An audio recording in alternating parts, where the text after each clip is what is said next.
You're listening to the Mezzo Guild podcast. بس أنا لازم أحسه الأول عشان أقوله. 아직 나의 어색한 한국말이 짤따рат하고 지적하지 말아주세요. Я хочу с тобой серьезно поговорить. Creating a news farrago. No, I can quit this Modena so here, sure. Language learning, made simple. Hey everyone. My son recently turned 1 year old. I had mentioned a while back that I was really excited to see and to document his language development, both with his first and his subsequent languages. This is something that I've always wanted to do, even way back when I was studying applied linguistics about 10 years ago now. I would often say that, I can't wait to have kids of my own so that I can study how they learn to speak. Now, I hold to the belief that adult language acquisition has so much to gain from studying the way that kids learn their first language. Now, many people think that this is unreasonable. Academics dismiss the idea, and people generally think that children are superhuman in their language absorption. This idea that kids have special abilities and a brief window of limitless plasticity to absorb language that adults can never imitate is one thing, in my opinion. It's an excuse. Adults can learn like children with the added bonus of being able to already communicate, read, and conceptualize in a first language. The problem really comes down to the fact that adults think too much. Adult learners are metalinguistically on high alert all the time. They're always thinking to themselves, what does that mean? How do I say that? What's the rule for that verb, etc., etc.? But see, kids couldn't care less. Kids don't care about these things. They just hear what they hear and they repeat it. In the case of my 1-year-old son, one of his first words, or one of his first attempts at a word was baba, which means ball. Because I would always say, is that your ball? Do you want your ball? And so he'd start saying baba, baba. Now he'd hear me say ball, but to his ears, what stands out to him is the prominent consonant B. He hears B, and he repeats what he hears. And importantly, he doesn't care if he gets it wrong. He doesn't care what I think. He doesn't care if he sounds silly. He's just hearing a sound and associating that sound with its corresponding object. Now, regrettably, I haven't been as meticulous about documenting my son as I had initially hoped, because other parenting responsibilities tend to take over and get in the way. However, I have made some interesting observations as a first-time parent that I want to share with you today. My son started using sign language around 10 months old. Now, I have to give total credit to my wife for teaching him this. And then also a shout out to Jared Romy from speakinglatino.com because he taught his son to sign and he encouraged me to do it. He actually showed me some videos of his son using sign language and I was really encouraged by it. It's amazing to me how quickly a pre-toddler can start meaningfully communicating concepts using signs. And just how much frustration on the child's part that it can eliminate when they are able to communicate basic wants and needs. I'm really sure that that baby sign language eliminates a lot of unnecessary fussing. If they're thirsty, they can tell you. If they're hungry, they can tell you. So we started with some basics.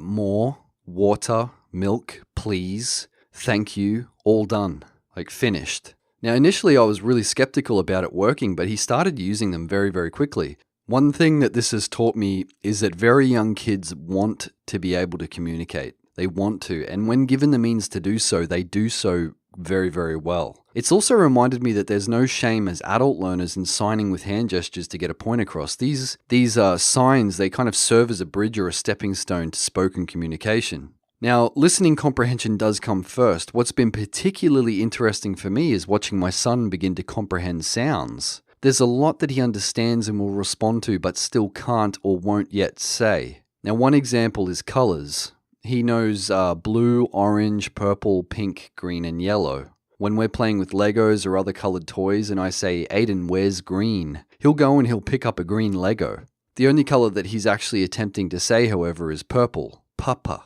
He says papa, because that's what he hears. He hears the two P's, papa. But, what's interesting is that he understands, even for the ones that he doesn't say yet. He recognizes the sounds of the color names and he responds accordingly by finding the corresponding color. To me, this is really fascinating. From a practical perspective, it also goes to show that for us as adult learners, we often comprehend a lot more than we're able to articulate. You've probably learned to recognize a lot, but you're still not able to produce it. My wife and I often joke that we need to be careful saying certain things around him, because despite only being 1 year old, he's able to understand more than we realize. For example, he understands a lot of different foods now. If we're trying to get him to eat his dinner and he hears bread, cheese, or blueberries, he doesn't touch his dinner until he gets what he heard. So we have to spell it out. We have to say, get the BREAD. But it won't be long until he understands the spelling, and then we'll have to come up with a new strategy. Now, sounds do correspond to meaning. Every night at bedtime, we have the same routine. He reads a few of his favorite books, we pray together, and we say goodnight to our animals. My son has portraits of different Australian animals above his bed in different colors. I get him to look at each portrait and I say night-night koala, night-night platypus, night-night wombat, etc. And what I do is I put emphasis on the first syllable. So I'll kind of emphasize the wombat, w.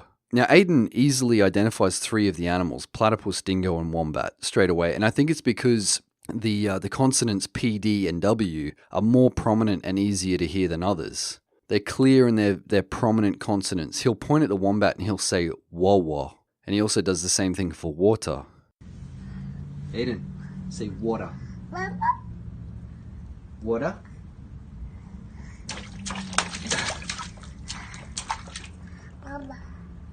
If he's doing something else during the day and I say, where's the wombat? He'll look at the picture and he'll say, wah wah. More impressively, whenever I had to change his nappy or his diaper, I would say, do you have a poo-poo?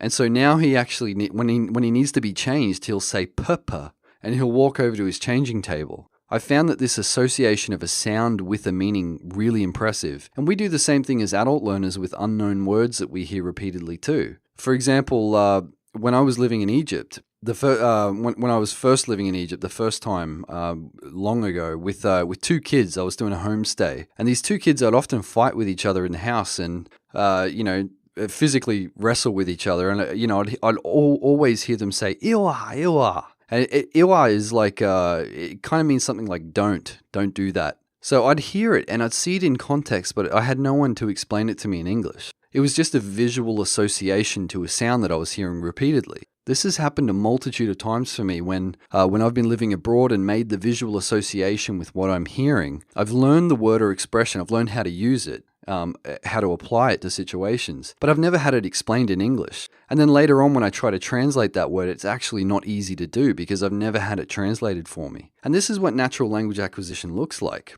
It's a gradual association of sound with meaning. First language translation can often get in the way of this process for adult learning. And by the way, this is why it's actually easier to learn from video material where speakers are acting out a scene as opposed to a spoken monologue, because the words and the expressions can be visually attributed to actions and objects that you're seeing. So I'm eager to see the progression that my son makes this year. What I'm particularly curious to observe is how he makes the transition from syllables to whole words, and then on to putting sentences together, and what personal lessons that I'll be able to draw from it. Will he just wake up one morning? Will we just wake up to him one morning speaking sentence, or is it more of a guided transition? Is it something that we have to kind of guide? I'd love to hear your thoughts and experiences if you have kids. What stood out to you in their language development?